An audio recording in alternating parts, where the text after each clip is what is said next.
White House Deputy Chief of Staff for Policy Stephen Miller and Homeland Security Secretary Kristi Noem now live on military bases.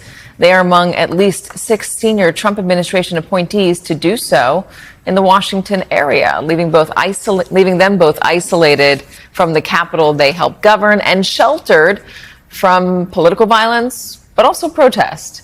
Joining us now, staff writer for The Atlantic, Tom Nichols, and staff writer for The Atlantic, Michael Schur. Michael, what's the deal with this? Well, some of these people had moved on to bases months ago. Marco Rubio, the Secretary of State, Pete Hegseth, the Defense Secretary, I think they just like the convenience of it. Some of this is because of concerns over security threats and increased precautions that were actually taken after the Charlie Kirk assassination in September. In the case of Stephen Miller in Northern Virginia, there was a protest group that was sort of harassing his family, putting out flyers with his address, chalking his sidewalks. Their family basically decided it was too dangerous after the Kirk killing. There's another senior White House person who we are not naming, who's moved to a military base since Kirk because of a foreign threat. And then Kristi Noem moved around the same time, but she moved out of her apartment in Southeast because there were pictures run in the Daily Mail basically showing the building she was living in, and that made her uncomfortable. Tom, let's talk about nuclear weapons. The president says he wants to resume testing. We are in the middle, I believe, of upgrading our nuclear weapons. Do any of these need to be tested? But just before the meeting, John, Donald Trump issued an immediate nuclear weapons testing order. Washington hasn't conducted any such nuclear tests since 1992. Here was Donald Trump. We have more nuclear weapons than anybody. We don't do testing, and we've halted it many years ago. But with others doing testing, I think it's appropriate that we do also. Nuclear testing makes people a bit jumpy, but John, what's been the reaction in the United States?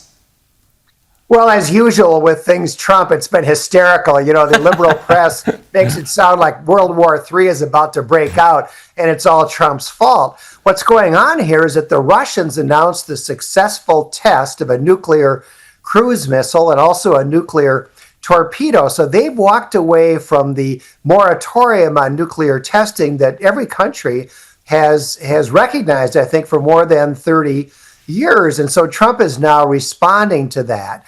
And frankly, we have this big nuclear arsenal, but we haven't tested it. We haven't tested anything in 33 years. I think it's probably a good idea for us to test a few of these nuclear weapons and see if they actually still work.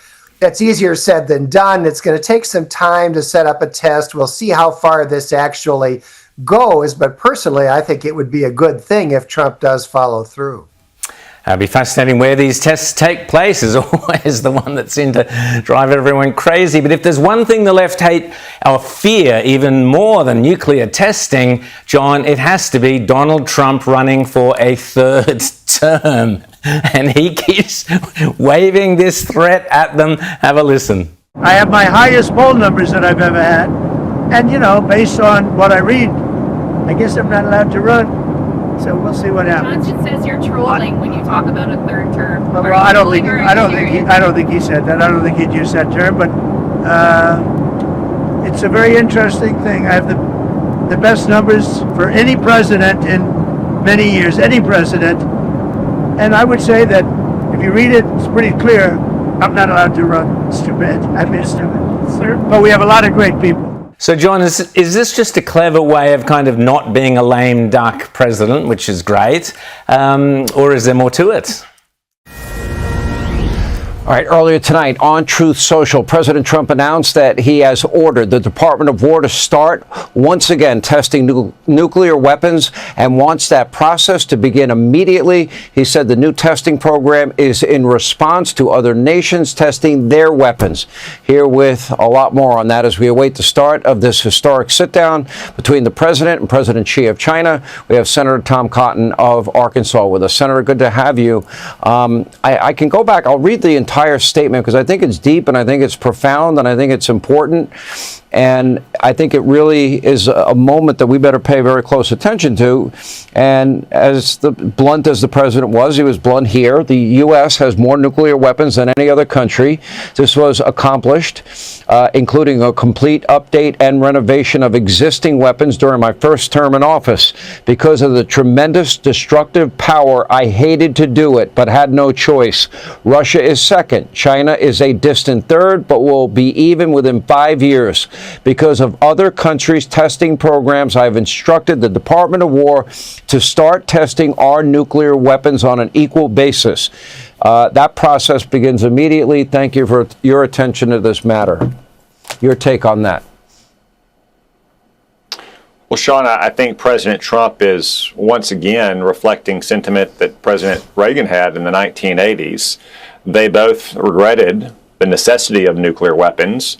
They dreamed of a world in which we might not have nuclear weapons. But as long as adversaries like communist Russia back in the day, and today Russia and communist China have nuclear weapons and they're rapidly expanding their arsenal and they're testing their weapons, the United States can't afford to unilaterally disarm. That we have to make sure that our nuclear arsenal is second to none, that it won't be overmatched by the combined forces of Russia and China, that our aging weapons are still usable, and that our new weapons are designed and made properly. So I agree with what President Trump has announced. It's only sensible that in a world when Russia and China are threatening the United States with a rapidly growing and novel nuclear arsenal, that we have to take steps to defend our way of life, because that's what our nuclear arsenal does. It truly defends our way of life. It really does, by every measure. I will tell you this, if you look at your screen, it looks like the motorcade, President Trump has already arrived moments ago. It looks like the motorcade, I have to assume, of President Xi is pulling up now as we speak. And this historic meeting, it is, I can see a Chinese flag on the front of that car. And again, on the agenda, the importation of American agriculture, specifically soybeans, TikTok, rare earths, tariffs, the importation by China of Russian oil, and I'm sure issues involving, Taiwan and other issues around the world, fentanyl, a lot of heavy things on the table. I did talk to the president briefly. He seemed optimistic, but he lives for these moments. He loves to sit. He loves to talk. He loves to negotiate. I think Trump would like not to be seen as a lame duck. They came out with Trump 2028 red hats, and they had him in the Oval Office, and the Democrats went nuts, because the Constitution is very clear that you can only be elected president twice. Now, of course, Donald Trump Jr. could run in 2028. And the other thing that has been floated is maybe somebody else could run as president and Trump could be the vice president. And then after Inauguration Day, the president would resign, and that would make Trump president. I think legally that actually would work. But Trump, again, talking to reporters on Air Force One, as he does all the time, said, no, I wouldn't do that. People wouldn't like it. It wouldn't be right. And so, no, there is zero prospect of Donald Trump having a third term. And lastly, for a bit of fun, John, this Halloween, Donald Trump and the First Lady have held a trick or treat event at the White House. Here was their entrance.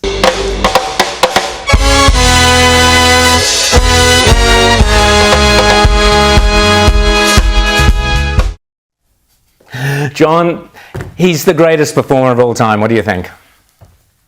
Well, of course, the liberals will never admit it, but Trump is entertaining. Trump is fun. And this was a great event. I think they had several thousand people there, White House staff, military, law enforcement. And the remarkable thing about it is that Trump had just gotten off the airplane from flying back from Asia.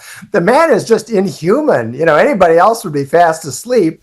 But Trump gets off the airplane, he goes to the White House, and he's out there handing out candy bars to kids trick-or-treating all night long. It's fantastic.